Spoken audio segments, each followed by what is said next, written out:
Due to the short, it would be a shortage otherwise. Therefore, I will switch off my camera and I'll go for that. Okay, is it okay now? Is it okay Is now? it okay, sir? Okay, okay. Thank you. Thank you.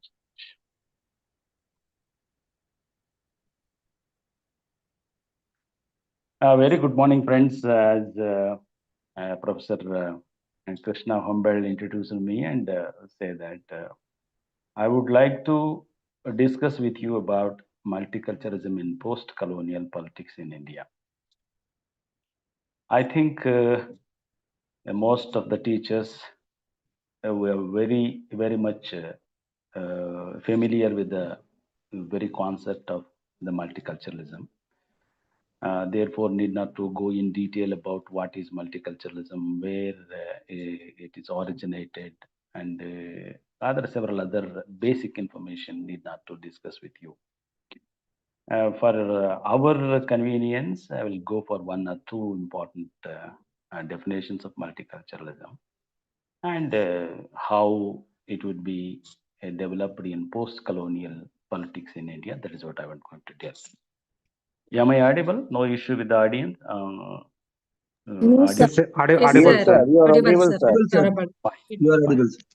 fine. Thank you, sir. Then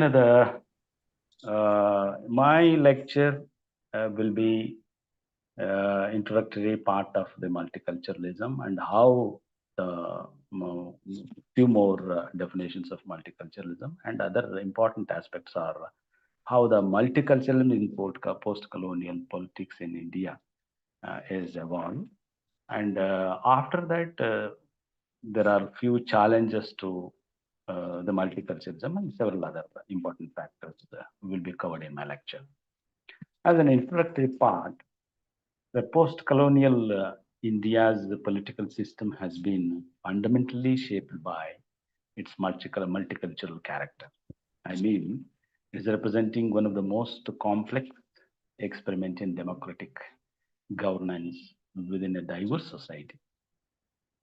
The transition from colonial rule in independence in 1947 marked a critical juncture where the India's constitutional framers had then navigate the challenges of accommodating multiple culture, language, religions, and ethnicities within the unified political framework. It is a very brief introduction about this. So, the multiculturalism is coexistence of multiple culture within a single society, as you understood well. It represents a philosophical and a policy approach that recognizes and values the cultural diversity while promoting the peaceful coexistence of the different ethnic, religious, and cultural groups. To define the one definition given by the very popular definition given by Singh, he has wrote a book in the year of 2003. So that is the most appropriate definition I wanted to share with you. Is the multiculturalism in India refers to coexistence and mutual recognition of diverse culture. Is a very stressing point is the mutual recognition of diverse culture, religious and linguistic aspects, and within a unified national framework. So that is one of the important definition given by Singh. And it emphasizes equality, accommodation, and dialogue rather than tolerance. See, so when the multicultural comes, the other cultures will equally accommodating and have a dialogue rather than mere tolerance. I mean, the other cultures not only tolerating, not merely tolerating, but they have to have accommodation and have a dialogue to for the further development. So that is the multicultural, the very main objective of the multicultural is. To contrast with this concept, that is the colonial pluralism is also one of the important aspects we need to touch upon. That is the colonial pluralism as practiced by the Britishers, as you all know, was a strategy of the governance that segmented communities, that is Hindus, Muslims, and Sikhs, to maintain control, fostering divisions rather than integration, as you all know. It is also the another important aspect given by Bajpai, who wrote a book on pluralism and multiculturalism in the year of 2019. He said that the Britishers have used this pluralism, India's pluralism, as a strategy. They are not trying it to integrate the communities, but instead of that, they are maintaining as a strategy to control the fostering divisions in India. Unlike multiculturalism, it is lack to commitment to the equality, right? So that is quite antagonistic with this multiculturalism. In the Indian context, the India's multiculturalism is rooted in its historical diversity. I mean, India has over 2,000 ethnic groups. 22 official languages have been recognized, and the post-independence effort to shape unity without erasing differences. Though there will be differences among the many communities, but without erasing that differences, they are trying to blend in Indian context. That is the very important aspects of multiculturalism. To understand theoretically, we need to understand a little bit theoretically about the multiculturalism. So some important scholars like Edward Syed and Homi Baba and several other William Lika and Biko Parekh, Charles Taylor and many other scholars have contributed a lot to theorize the multiculturalism. The application of the post-colonial theory to Indian multiculturalism examines how colonial powers manipulated cultural differences, contrasting with the post-independence, that is, the India's active effort to promote unity in diversity. There are scholars like Edward Zayed and Homi Baba who work on colonial cultural manipulation, which provides the context for understanding India's post-colonial multicultural challenges. The culturalism theory in the Indian context concerned, as I've already mentioned, two important scholars played a predominant role. One is Wilson Lika and Biko Farek and Charles Taylor. Three important scholars have contributed much to theorize Indian multiculturalism. To Indian context, to examine how India's historical and philosophical traditions align with the multiculturalism principle. This theoretical framework argues for the recognition and accommodation of diverse cultural identities within the society. The theory, the very notion of the multiculturalism, the concept of multiculturalism has three main domains. So three main dimensions. So those dimensions are one is demographic. That first one is demographic. Another one is the politic oriented. Another one is psychological. Let us go for one by one. The first one is demographic. It's referring to the polyethnic composition of society. As you all know what we mean by polyethnic, it is the many, poly means the many ethnic groups, the composition of polyethnic society. That is the multiculturalism in context of demographic reference to the presence and coexistence of multiple ethnic groups within a single society. A polyethnic composition means that the society comprises the people from diverse culture, racial, ethnic backgrounds. This creates a culturally rich and varied community where multiple traditions, languages, and belief systems coexistence and interact. In such a society, policy and practice often aim to recognize, respect, and celebrate its diversity. Instead of complicating the things, they are respect each other and they are celebrating diversity. Their celebrating diversity is very important aspect to ensuring no single ethnic group dominations. It dominates the culture or the another important aspects of other culture. So this multicultural demographic reality influences various aspects of society, including education, politics, economics, and the even social relations. The second important dimension is the policy oriented. Policy oriented dimension means how government is respond to the multiculturalism through its policy. That's what. And denoting the specific governmental policies about the cultural diversity, a policy oriented approach to the multiculturalism refers to the development and implementation of the specific governmental policies to address and manage a cultural society, a cultural diversity within a society. And these policies are designed to recognize and respect and often support the cultural identities and the practice of various ethnic and cultural groups. And they may include laws and initiatives such as the anti-discrimination regulations. I mean, while the government is making some policies, it has to maintain the anti-discrimination regulation and anti-discrimination language rights and finding for the cultural organizations to inclusive education in curriculum and the public celebrations for diverse cultural heritage. And these are all few important aspects. The goal is to ensure equal opportunity to all communities, to promote social integration, and to protect the rights of the minority groups while fostering the harmonious and cohesive multicultural society. This is what very important aspect we need to notice and we need to discuss more on this issue because the any country having the multicultural society which has to frame the policies which has to help them to integrate not diverse but to integrate the society that then only it will be move forward and it will be go forward for the further development and the development of the country, the point of the development of the country also, it is very important aspect. And third dimension is the psychological dimension.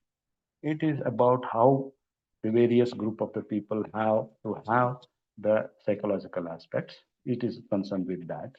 An attitude of acceptance and support for the culturally heterogeneous population. So I mean, the people have to accept other religion and other culture rather than disrespecting or whatever. So a psychological perspective of multiculturalism refers to an attitude of acceptance and the support for the existence and interaction of the culturally diverse groups within a society. This approach is emphasizing recognizing, valuing, and embracing diversity, not only tolerating differences, but viewing them as enriching the beneficial for the everyone. I mean, the mere tolerance is not enough, but they have to accept and respect the other religion is very important. The multiculturalism is viewed as an ideology or the orientation. If you ask me as is it an ideology, definitely it is an ideology. And even pluralism, even many other concepts are also come. So they are all considered as political ideology and the orientation. That encourages openness, respect, and a positive attitude towards the people from different cultural backgrounds. For example, in India, there are many cultures, and instead of the antagonizing the other culture, the people should have to respect and helping them to promote the social harmony, that is the inclusion and the mutual respect. That is what very important aspect. So the multiculturalism differs from assimilation model by encouraging the cultural groups to maintain their distinct identity while participating in the broader society. So here we need to understand the very minute and microscopic important aspect, that is the multiculturalism is different from assimilation model. Assimilation means to get into merge with one major culture. So here the multiculturalism not go into the assimilation model, but it has to maintain their distinct identity while participating in the broader society. In a broader society, the each culture will trying to identify with its distinct identity. That is the very significant aspect of multiculturalism. It often describes using a solid bowl. I think is a metaphor, the solid bowl metaphor. So, how in a solid bowl, the each piece of the different fruit will retain its taste and identity, the distinctiveness. So that is how the solid bowl theory is the completely a very good metaphor to use how multicultural to understand the multicultural aspect. So where the different culture ingredients retain their distinctive characteristics while contributing to unified whole. Right. So that is a very important aspect we need to notice. Instead of assimilation, the distinct character will be retained in a particular culture instead of multiculturalism, multiculturalism, and the policies, especially the modern policies which are implemented in India, in order to not only in India, even other countries also, they have followed to they promote the multiculturalism is the concept of multiculturalism as an official policy originated in 1960s and the early 1970s. Canada and Australia were the first countries to formally embrace the multicultural identity and declared support for the multiculturalism as a national policy. So the very concept of multiculturalism is came from the different countries. That is what those countries are the Canada and Australia in the 1960s and 70s. And those nations have made a clear-cut policy to promote the multiculturalism.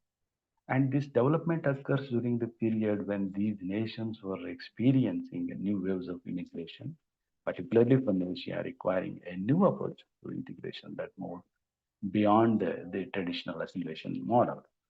So, as far as to understand US culture concerned, the historical context in US concerned, in America, the multicultural movements gained momentum.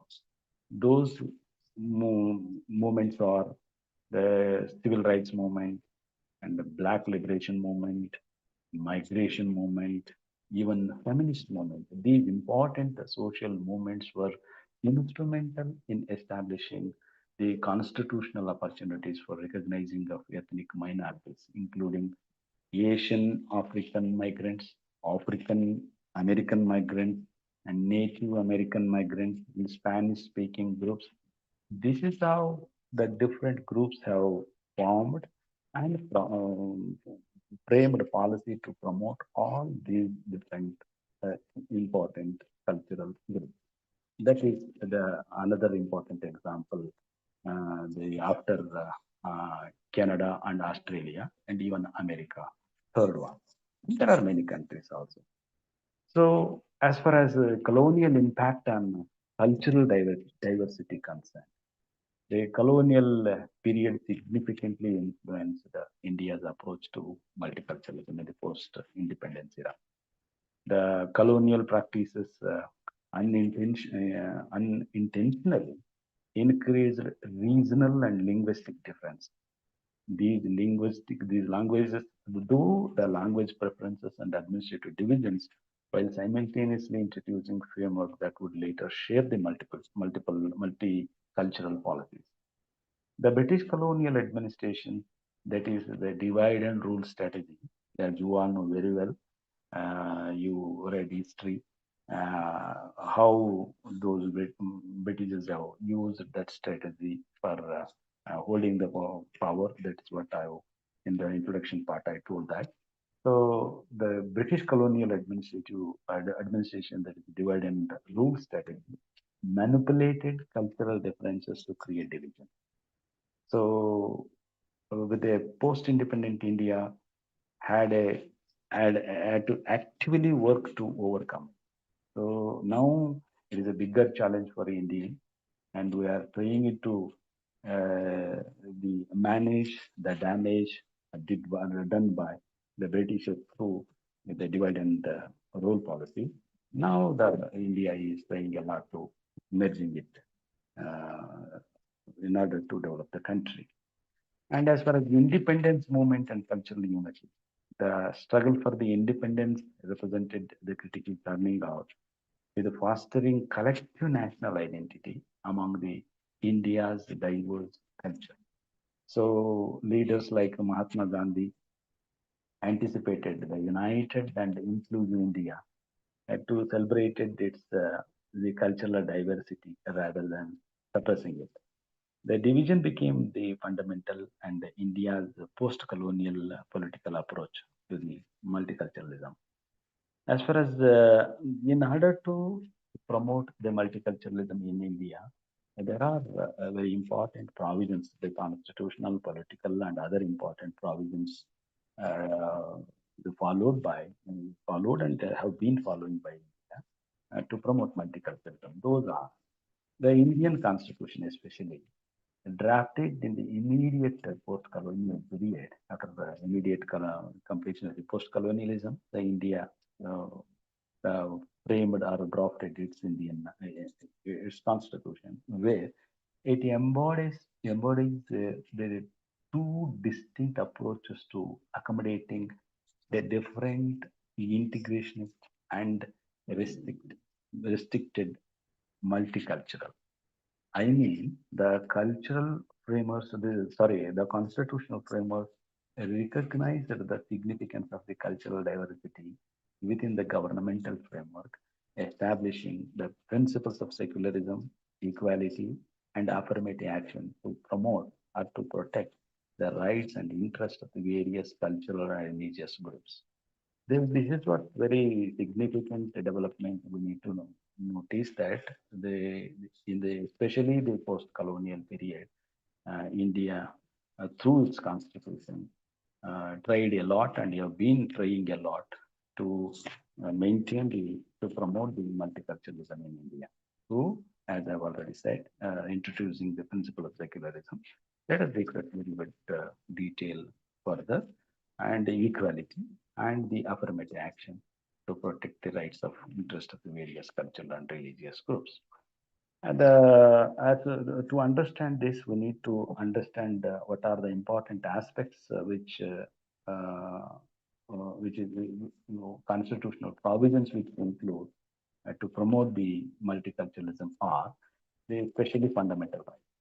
As you all know, Article 25th to 30, ensuring religious freedom and cultural rights for the minorities in India.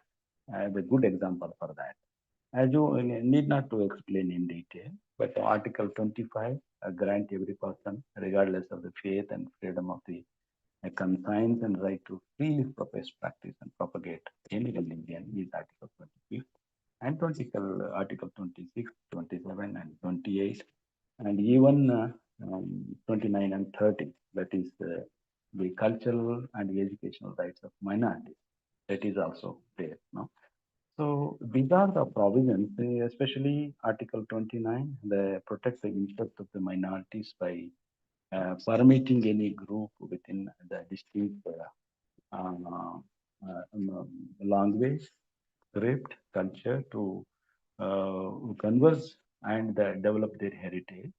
And the last one is the Article 30. I mean, Article 25 to 30 articles. These are the articles invariably helping or promoting the various cultural groups and various cultural race, caste, religion, and other even language, linguistic groups. In order to promote them, the constitutional provisions have been given through the constitution. And collectively, uh, these articles promotes religious freedom, as we discussed in our early introductory note, and to ensure the protection of the minority cultural rights and to prevent discrimination, thereby helping preserve India's diversity and the even pluralism. So, and affirmative action provisions for the historically disadvantaged groups. So that is also very important aspect, how the Indian Constitution is providing more facilities to the even the private class, that is the affirmative action, that is in the name of reservations. Indian Constitution is trying to address the issues of the deprived class. That is another important aspect we need to understand. And another important aspect is the recognition of linguistic diversity through the multilingual federalism. Around about 22 national languages are there in India, as you all know very well. And apart from that, 100 plus regional languages are also identified. Therefore, the Indian Constitution providing equal space for all 22 national languages, and it is not, at the same time, it is helping other regional languages to grow. So that itself is shows that the multilingual and the multicultural character of Indian Constitution. Now that Indian Constitution is promoting the multicultural, is the multiculturalism in India. To the territorial autonomy, apart from that, territorial autonomy, that is the provisions for the tribal population in India, grant certain regions mainly inhabited by the tribal communities. So special provisions or special administrative autonomy is given for those areas. That is, this is done through the fifth and sixth schedule of Indian Constitution. That is, the allowing social self-governance and the preservation of the tribal culture, the land rights, and the traditions. So these are all the provisions given by those tribal people. So that is also shows that the multicultural character of Indian Constitution. These measures provide the tribal community and the control over their own affairs within the Indian Union. So they are trying it to preserve their own tradition and their own identity, their land and religion, and many other important aspects. Apart from that, the very important aspect is the concept of secularism. India is declared as a secular country. India, of course, some debates, the heated debates will be there about the secularism. That can be discussed while question hour. But now the Indian secularism is one of the important ideology, which is inserted in the preamble of the Indian Constitution and strictly following to certain extent that secular fabric of India. That is, as you all know, it is the very notion of secularism is Sarva Dharma Samabhav. It implies the equal respect for all religions, unlike Western secularism, separation of the state religion. You all know that the West model of secularism is different from that of Indian secularism. In Indian secularism, we call it as Sarvadharma Samabhav, that is equal respect for all religions. Whereas the West secularism is separation of the state from the religion. That is another important concept. But Indian secularism is quite different that of Indian secularism, that of Western secularism. So apart from that, let us discuss about the Ambedkar vision of inclusive dialogue, inclusive democracy.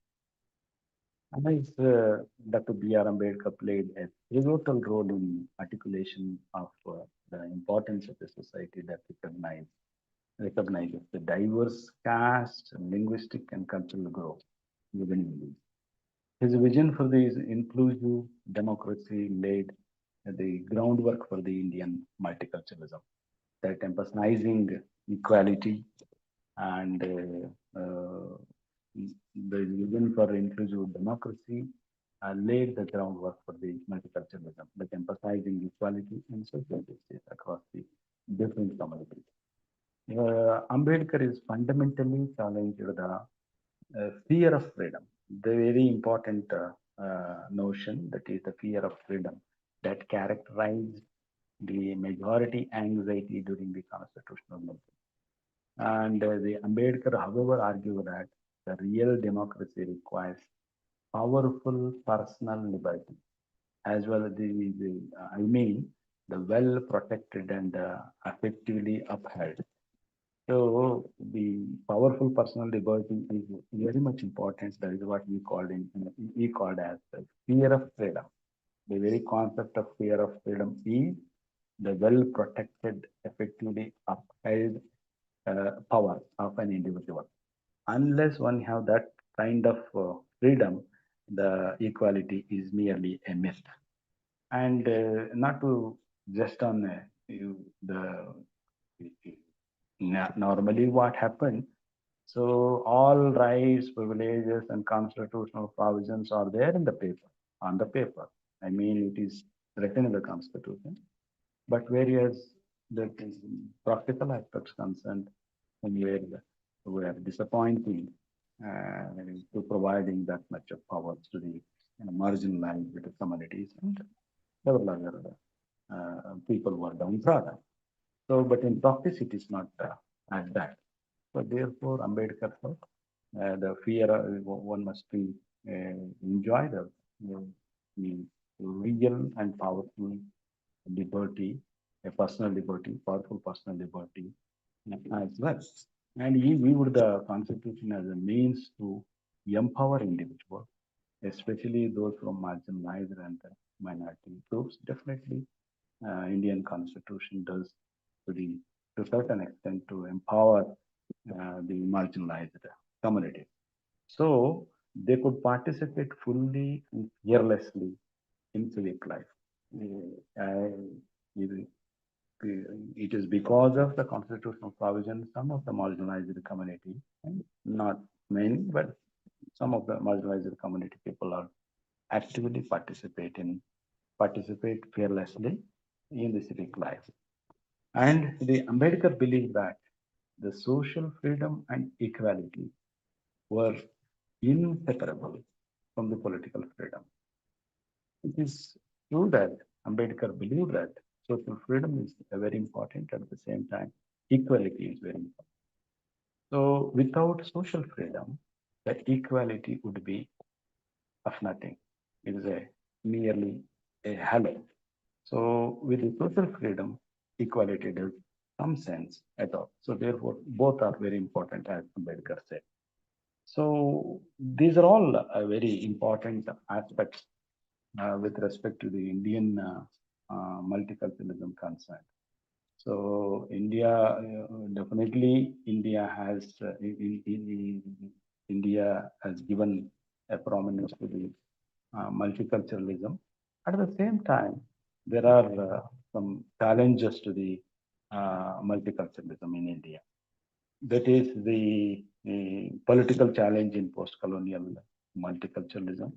It is the identity politics and communal tensions. As you all know, being a teachers of political science, what is happening in India, there are some identity politics, there are some communal tensions, which definitely harm the multiculturalism in India. The post-colonial India has faced significant challenges in cultural politics, particularly through identity-based mobilization and political mobilization. The research indicates that the communal and ethnic violence in India often correlates with the political manipulation of identity, where the political factors like the religious and ethnic divisions for the electoral gain. The rise in communal tensions in urban centers has often been attributed, even not only in urban, even all over India, the communal tensions have been attributed to divisive political narratives that implies the cultural differences instead of promoting unity. So, apart from that, another normative deficit, that is, I mean, the lagging behind expected standard in the multicultural framework. And the other important aspect is the critical challenges in a post-colonial Indian politics has been the failure to celebrate the comprehensive narrative framework for the multiculturalism. So despite these constitutional provisions, the subsequent generation of policymakers who are leaders who struggled to articulate clear rationale for the promoting minority culture. The constitutional explanation of the group differentiated rights without adequate public debate has left the minorities and the vulnerable and other important aspects of that. And the regional and linguistic conflict. And this is also another important challenge to pose to the multiculturalism. The post-colonial period witnessed the various linguistic conflicts and the regional tensions that challenged multicultural harmony. For instance, the linguistic conflict in states like Tamil Nadu, where the promotion of Tamil identity clashed with Hindi imposition, and demonstrate how language and identity politics can create tension within the multicultural framework. The northeastern region of India experienced and particularly challenges with the ethnic diversity transforming from the solid bowl to the melting pot, often resulting in hostility and suspicion between ethnic groups.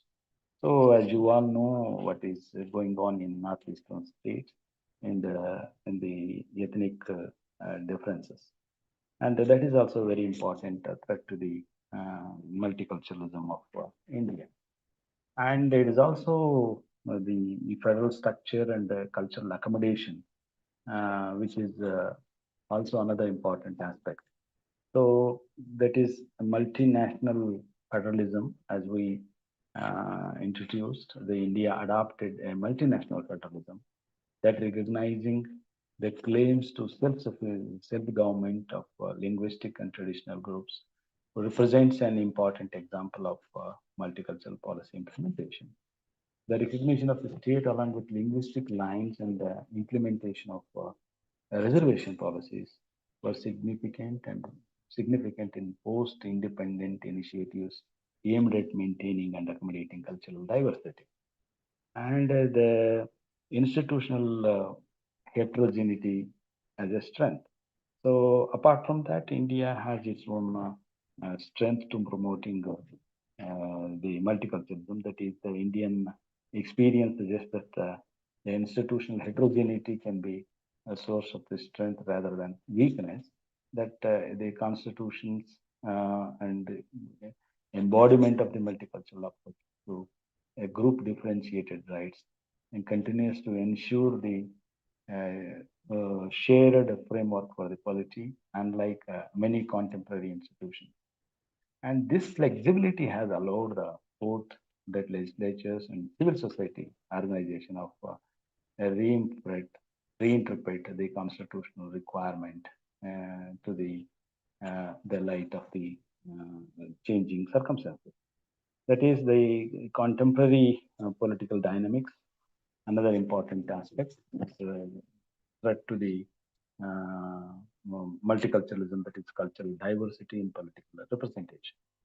The cultural diversity significantly influences the political representation and democratic structure in the contemporary India. The representation of various groups in decision-making process, the ideological environment of political parties, and the federal structure all reflect the impact of the multicultural considerations. This diversity affect the policy and governance system and the democratic spirit itself. So again, the economic and resource management challenge is also there for the multiculturalism. That is the growing multiculturalism in post-colonial India has created economic strains and resource management challenges. There is particularly in urban area. There is this city like Mumbai, Delhi, and Calcutta, and other important areas where struggle to manage influx from the different religions seeking opportunities, leading to the issues with the housing infrastructure and public service. When the government is unable to manage all these facilities and provide all these facilities to the different ethnic groups, then the problem will be arise. The government must develop policies that accommodate the growing population diversity while promoting integration and equal access to uh, the different sections. Apart from all these contemporary, there are a few more challenges with the multicultural uh, culturalism in India. That is the ethnic conflict. That is what I've already discussed. Northeastern ethnic conflict, the tensions in regions like Jammu and Kashmir and other important areas, as already mentioned in northeastern states. The ethnic conflict is the major threat, and insurgency and demands for autonomy. And another important aspect are another important threat to the multiculturalism, that is ethnic conflict and subaltern marginalization. Especially in India, groups like Dalits, Adivasis, and religious minorities, they are facing so much of problems, some parts of the India. So therefore, they are demanding the separate entity, the, the separate political provisions, and many other demands they have. So that is also another important challenge to the India's multiculturalism. So the groups like Dalits and Adivasis and religious minorities have inclusive despite the constitutional protections. And the personal law debate. So it is a very genuine debate. Most of you aware of that. The groups like, the conflict over the Uniform Civil Code versus a religion-based personal law. That is a Muslim personal law, Hindu code bill. These debates are also again and again creating some tensions between equality and cultural autonomy of the different groups. That is also the contemporary challenge to the multiculturalism. In order to bringing them in one mono culture, but different culture, the people who are from different culture are also posing some questions and raising their voice against that. So that is another important threat to the India's multiculturalism. And recent cases like the triple talaq ban in 2019, it highlights the gender versus community rights debates. These are all few more important threats to the India's multiculturalism. So apart from that, another important aspect is the rising majoritarianism. So going one important majority community, that's the majority religion, which is also posing some challenges to the multiculturalism. So they are trying it to dominate over other minority communities. So yeah, apart from that, India is trying to uh, introduce its managing that issue with the idea of secularism, but still it is not 100% successful.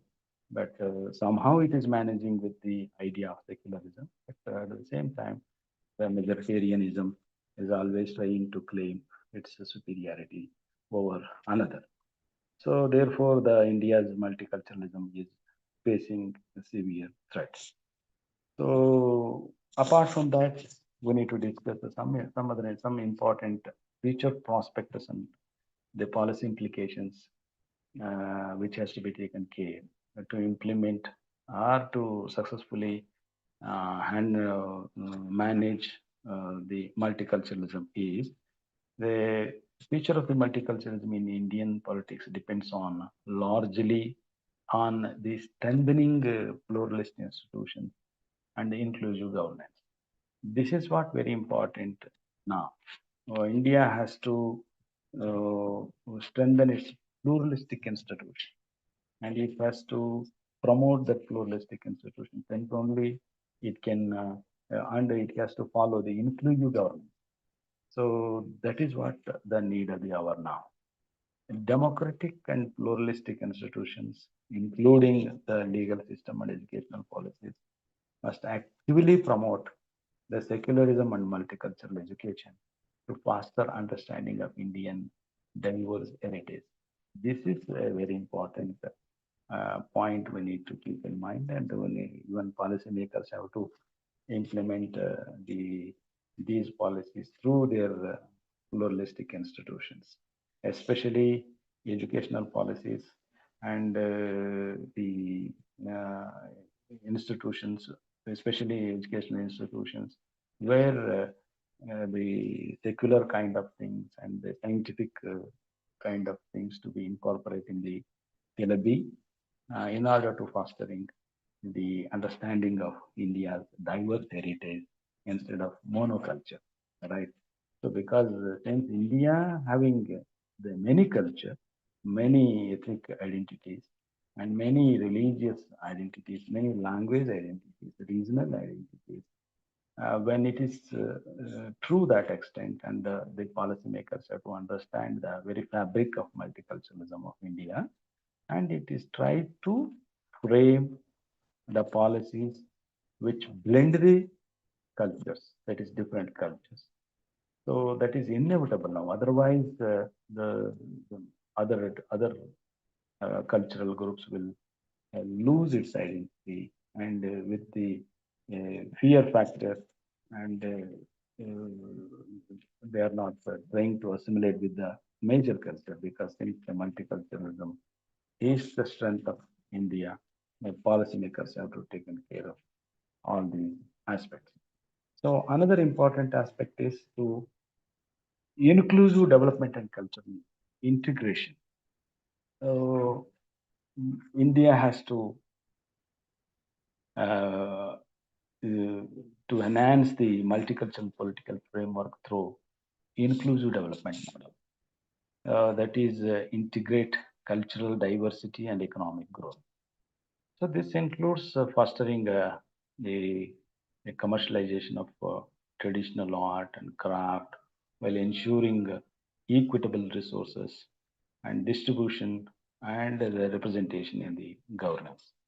I mean, the government has to follow inclusive development, that is the cultural integration.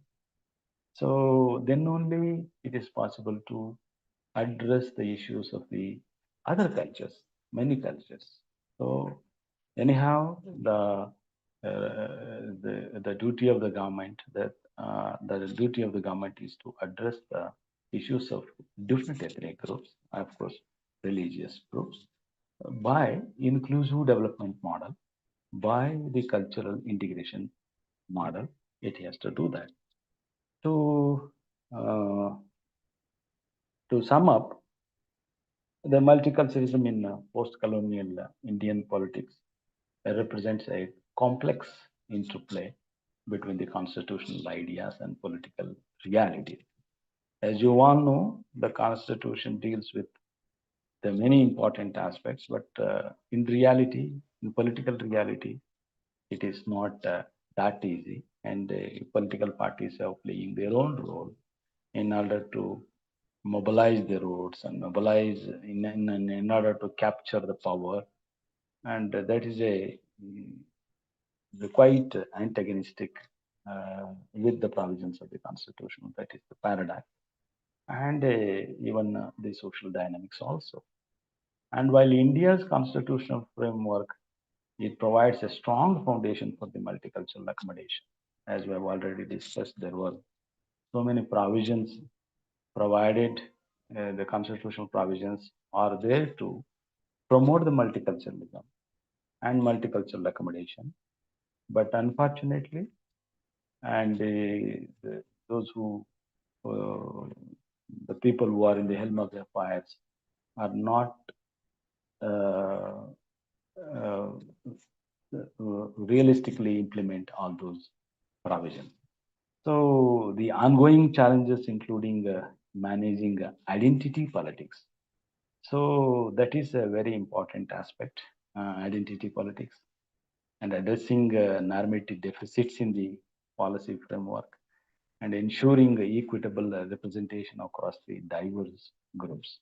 So these are all very important aspects we need to address.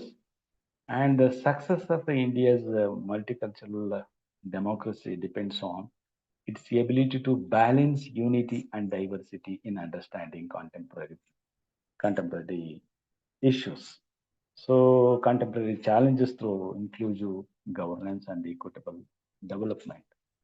Otherwise, the multicultural democracy will be for the name sake, right? Especially India's multiculturalism is a very distinctive character in the whole world, and the world is recognizing with the multiculturalism, the multicultural character of cultural democratic aspects of India. But in order to success, it has to play its predominant role by the balancing the unity and diversity in addressing the contemporary challenges through inclusive governance and equitable development policies. The Indian experience offers the valuable insights for understanding how post-colonial societies can navigate the cultural diversity in democratic governance. So, demonstrating both possibilities and limitations of multicultural politics in a diverse society. So, finally, I would like to say multiculturalism is a very distinctive character of Indian democracy.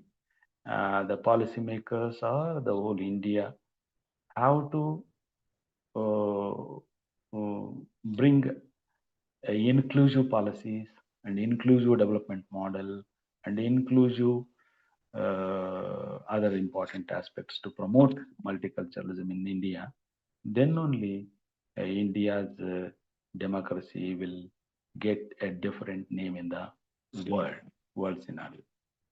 So these are all some important aspects with respect to the multiculturalism in post-colonial India. So I have discussed what is multiculturalism. It's a few important historical aspects of multiculturalism and important dimensions of multiculturalism and constitutional and other policy provisions to promote multiculturalism in India and the contemporary challenges to the multiculturalism in India. And these are all important aspects I covered in my lecture. Now I request you to, if you have any doubts regarding with this, kindly raise questions and let us have a discussion about the content which I dealt. Thank you.